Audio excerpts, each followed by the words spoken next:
اولی تاجیکستان روز 19 اکتبر رحمت الله گدایف ساکن 31 ساله شهرک نواباد نویه رودکی را با جرم تجاوز به ناموس و قتل وحشیانه دختر 8 ساله همسایه‌شان رفیده عنایتووا به حبس عمرباد محکوم کرد. مرافعه این پرونده در دادگاه عالی روز 12 اکتبر آغاز یافته و به دلیل حساسیتش پشت درهای بسته گذشت.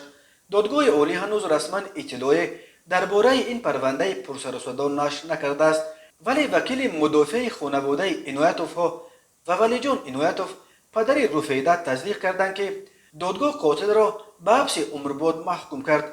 ولیجان عنایتوف گفت از حکم راضی است، چون که آنها طرفدار آن بودند که به قاتل دختر معصومشان دادگاه حکم عمرباد دهد. این کودک معصوم نیمه دوم روز 4 ایول گم شد و روز بعد جسد پاره پاره‌اش را در درون حاجتخانه پیدا کردند. تشخیص معین کرد که قاتل پیش از کشتن به ناموس رفیده تجاوز کرده است.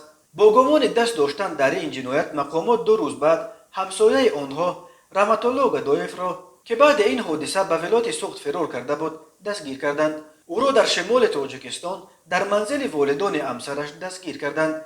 گدایف در یک گزارش ویژه‌ای که وزارت کارهای داخله توسط تلویزیون تاجیکستان نمایش داد اعتراف کرد که در حالت مستی دست به این جنایت ننگین زده نسبت به کودکی که همسال و دوگانه دخترش بود چنین کار را روا دیده است.